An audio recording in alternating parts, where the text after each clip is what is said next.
Good morning all of you and welcome my William Jack class. So today we are going to a very interesting poem written by Robert Frost. Dust of snow, बर्फ की के कण, है ना। ये वैसे dust mean धूल होती है धूल की तरह स्नो यानी बर्फ़ भी की जो कण होते हैं वो ऐसे ही फैल रहते हैं। आपने कभी ये सीन देखा होगा, है ना। तो जब भी बर्फ़ गिरती है बूंदों की तरह, है ना, ऐसे गिरती रहती है। बहुत अच्छा सीन होता है। तो बहुत इंटरेस्टिंग पोइम है। पोइम बहुत छोटी है लेकिन बहुत बड़ा इसमें महत्व बताया है। वो बता रहे हैं रॉबर्ट फ्रॉस्ट। द वे एक क्रो बैठा हुआ था, सुक डाउन ऑन मी, मेरे ऊपर झटक दिया। द डस्ट ऑफ स्नो, बर्फ़ की कणें, बर्फ़ की धूल मेरे ऊपर छिड़क दी। यानी धूल किस तरह से कह सकते, कणों को, ठीक है। फ्रॉम ए हेमलॉक ट्री, एक हेमलॉक ट्री से। हेमलॉक ट्री के ऊपर कौवा बैठा हुआ है, उसके नीचे जो कवि है वो बैठा हुआ है, खड़ा हुआ है।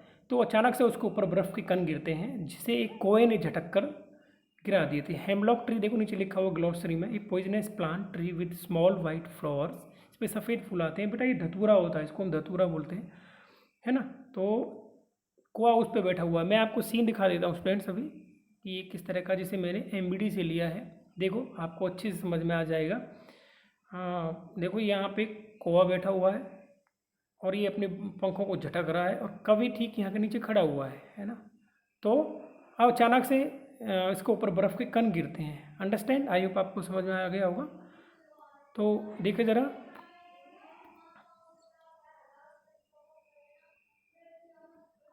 यहाँ पे देखते हैं, है ना।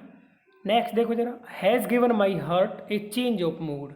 जैसे ही वो मेरे ऊपर बूंदें गिरी तो मेरा जो हार्ट था वो चेंज हो गया, मूड चेंज हो गया, है ना। मूड चेंज हो गया। And saved some part of day I had rude, और मैंने बचा लिया अपने दिन के कुछ हिस्से को जो खराब जाने वाला था। Rude mean repent, regret. देखो आपकी ग्लॉसरी देखो जरा यहाँ, रूड रिग्रेट यानी कि कोई मैं पछतावा करने वाला था। अब जरा इस पोइम को ध्यान से सुनो, है ना। तो क्या है इसमें, जो कौवा है ना, और जो हेमलॉक ट्री है, ये प्रतीक हैं किसके, बुराई के प्रतीक हैं।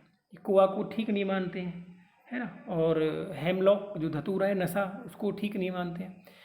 तो कुल मिलाकर के बात ये है, कवि जो बैठा हुआ था उसके अंदर भी कुछ बुराइयां आ गई थी। वो निराशा में बैठा हुआ है, डिप्रेशंस में बैठा हुआ है, टेंशंस में बैठा हुआ है। वो अपने बहुत सारी मतलब एक तरह से पछतावा कर रहा है, जो उसने पिछले दिनों में, पास्ट में जो काम किया है वो क्या नहीं कर पाया, कैसे नहीं कर पाया, एवरीथिंग वो सोच रहा है। मतलब नेगेटिव जा रहा है, वो सैड है, बहुत सैड है। लेकिन ये इसी दौरान जो कोए ने अपने पंखों से झटक कर बर्फ़ को नीचे गिराया, तो वो अचानक से उसको ऊपर, सिर के ऊपर गिरी, तो जिससे उसको वो अचानक याद आया कि मैं व्हाट आई एम डूइंग, है ना, मैं क्या कर रहा हूँ। उन कणों से उसका मूड चेंज हो गया और अपने आप को उसने एक नए रूप में ले लिया। यानी कवि ये कहना चाहता है कि हमें अपने डिप्रेशंस को, अपने पास्ट को भुला करके आगे बढ़ना चाहिए। कुछ ऐसा करना चाहिए जिससे हमें कुछ अच्छी शुरुआत करनी चाहिए, पॉजिटिव शुरुआत करनी चाहिए। हमें अपने बाकी की लाइफ को रूड नहीं करना चाहिए, बिगाड़ना नहीं है, उस पर रिपेंट नहीं करना है ना, रिग्रेट नहीं करना है, पछतावा नहीं करना है, हमें कुछ आगे ही बढ़ना है। तो एक छोटी सी पोइम ने बहुत बड़ा संदेश दिया स्टूडेंट्स। और जो संदेश है वो क्या है कि अब जो बर्फ़ के कण उसके ऊपर गिरे, उसने उसको चेंज कर दिया। यानी कि वो बर्फ़ के कण जो क्या रहे, उसको जगाने वाले रहे, है ना। में एक एनर्जी उसने फिट कर दी।